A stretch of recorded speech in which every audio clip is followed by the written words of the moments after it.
তাকে আটকানো যায়নি।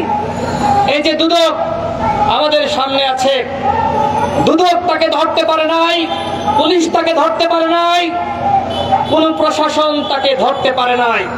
আমার মনে হয় না তাকে আর কেউ ধরতে পারবে, কারণ এই বেনজির যে অপরাধ করেছে, কেন করেছে? আওয়ামী লীগের ক্ষমতা রক্ষা করার জন্যই বেনজির আওয়ামী লীগের নির্দেশে সমস্ত অপরাধ করেছে।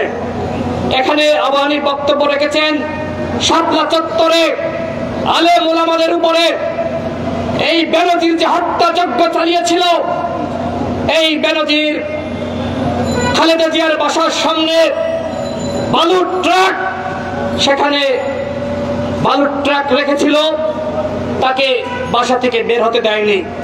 এই বেনজির হাজারো মানুষকে গুম করেছে, খুন করেছে। এই বেনজিরের কারণেই মার্কিন নিষেধাজ্ঞা এসেছে র্যাবের উপরে। অর্থাৎ বাংলাদেশে যতগুলো অপরাধ হয়েছে, গুম হয়েছে, তার সবকিছুর খলনায়ক হলো এই বেনজির। এই খলনায়ক কার কারণে হয়েছে? শেখ হাসিনার গদি রক্ষা করতে গিয়ে সে আজকে জনতার কাছে ভিলেন হয়েছে। অথচ এই মানুষটি মেধাবী মানুষ ছিলেন, ঢাকা বিশ্ববিদ্যালয়ের ইংরেজি বিভাগ থেকে পড়াশোনা করেছে। আজকে দেখেন এত ধন সম্পদ অর্জন করেছে। একটি মানচিত্র সম্ভবত সমকাল অথবা কালের কণ্ঠ প্রকাশ করেছে। মানচিত্রে দেশের বিভিন্ন জায়গায় তার সম্পদ দেখানো হচ্ছে।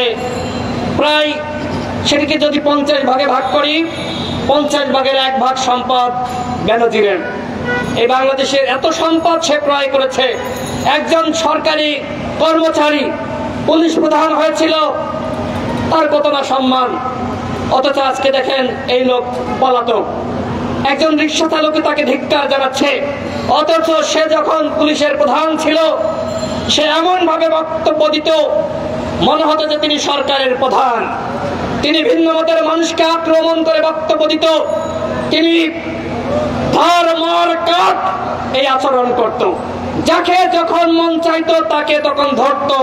তার কারণে বিএনপি জামাত গণ অধিকার পরিষদের মানুষেরা, রাজনৈতিক নেতৃবৃন্দ ঘরে ঘুমাতে পারেনি। আজকে বেনজির তুমি কোথায়? তুমি পালিয়ে গিয়েছ, তুমি ঘরে ঘুমাতে পারছো না। ঠিক তোমার মতন পরিণতি হবে উবায়দুল কাদেরদেরকে। তারাও ঘরে ঘুমাতে পারবে না, তারাও পালানোর পথ খুঁজে পাবে না।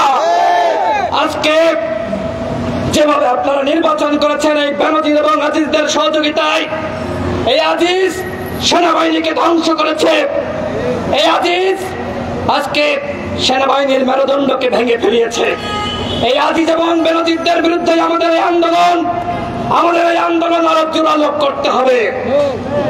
দুটি বাহিনীর প্রধান দুর্নীতিবাজ, তাও যাই তাই দুর্নীতি না, হাজার হাজার কোটি টাকা তারা পাচার করেছে। সরকার এখন বলছে তাদের দায় নেবে না। তাহলে তারা ক্ষমতায় থাকতে যা যা করেছে সেই অপরাধটা আপনারা করিয়েছেন, আপনাদেরকে অবশ্যই দায় নিতে হবে।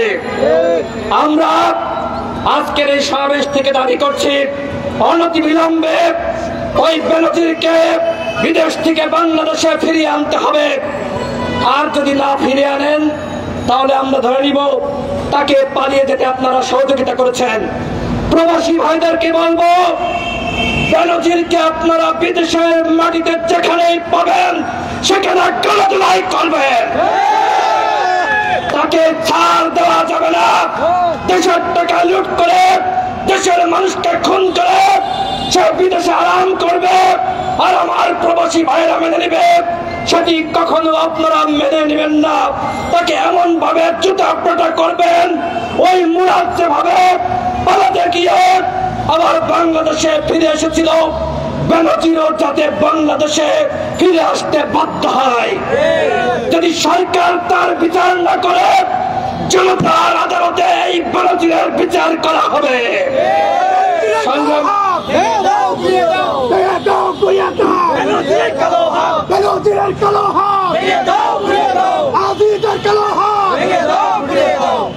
সংগ্রামী সাথী বন্ধুগণ, আপনারা দেখেছেন এই দামি সরকার গতকাল বাজেট ঘোষণা করেছে। কিসের বাজেট? এটা কোন বাজেট হলো যেখানে সাধারণ মানুষকে 30% কর দিতে হবে, আর যারা দুর্নীতিবাজ, লুটেরা, মাফিয়া, তারা তাদের অর্থ টাকা মাত্র 15% কর দিয়ে সেটি সাদা করতে পারবে।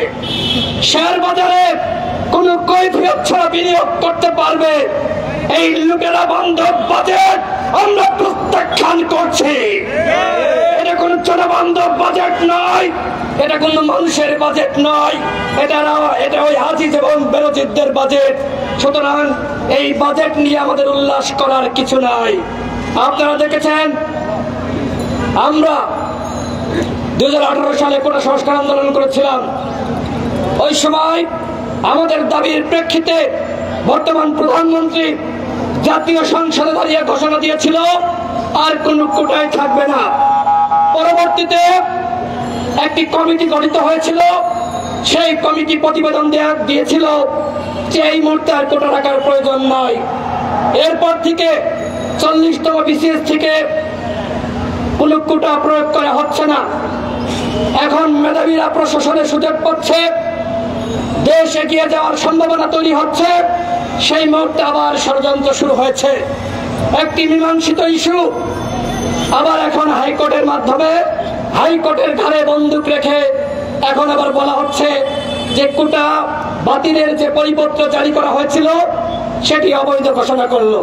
কলমের এক খোঁচাই লাখ লাখ শিক্ষার্থী আমরা আন্দোলন করলাম, রক্ত দিলাম, রিমান্ড নির্যাতনের শিকার হলাম, আমাদের ক্যারিয়ার বিসর্জন করলাম। এটির কি কোন মূল্য নাই বন্ধুগণ? আরেকজন বিচারক তার মন চাইল আর তিনি সেটিকে অবৈধ ঘোষণা করলেন। প্রয়োজনে হাইকোর্ট ঘেরাও করা হবে। পরিপত্র অবৈধ ঘোষণা করেছে, এই সিদ্ধান্ত মানা হবে না। ছাত্র বন্ধুদেরকে বলবো, আপনারা আন্দোলন শুরু করেছেন, দুর্বার আন্দোলন শুরু করুন। আমরা যারা 2018 সালে কোন সংস্কার আন্দোলনের নেতৃত্ব দিয়েছি, আমরা আপনাদের সাথে রয়েছি ইনশাআল্লাহ।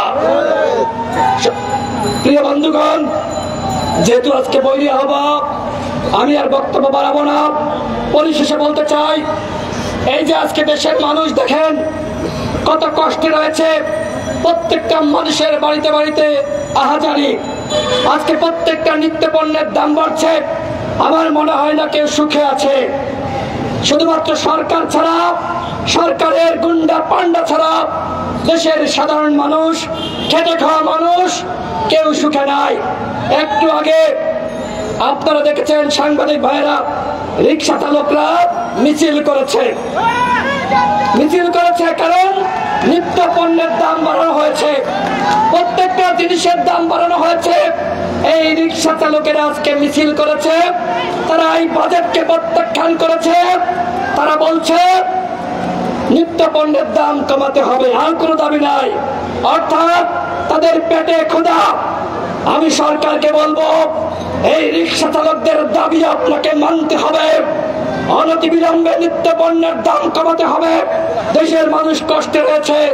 সংগ্রামী সাথী বন্ধুগণ, এই দেশটা বাঁচানোর দায়িত্ব আমার আপনার সবার। সুতরাং আসুন সবাই মিলে আন্দোলন গড়ে তুলি, প্রতিবাদ করি।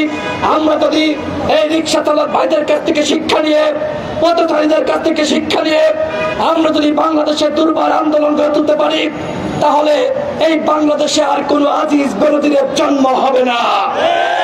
আমাদেরকে প্রতিরোধ করতে হবে।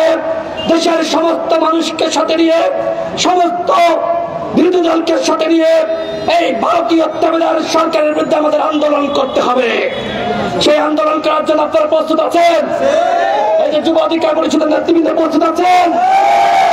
এইখানে যুব অধিকার পরিষদের নেতৃবৃন্দ, আপনারা দেখেছেন যখন 28 অক্টোবর থেকে দুর্বার আন্দোলন শুরু হয়েছিল, এই যুবকরা একজন রাজপথ ছেড়ে পালিয়ে যায়নি।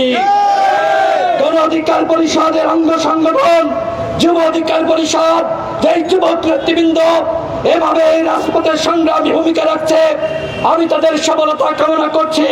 তাদের নেতৃত্বে বাংলাদেশে গণঅভ্যুত্থান রচিত হবে ইনশাআল্লাহ। এবং এই সরকারের পতন হবে যতক্ষণ না এই মাফিয়া চক্রের পতন হয়। সকলকে রাজপথে থাকার আহ্বান জানিয়ে আমি আমার বক্তব্য শেষ করছি।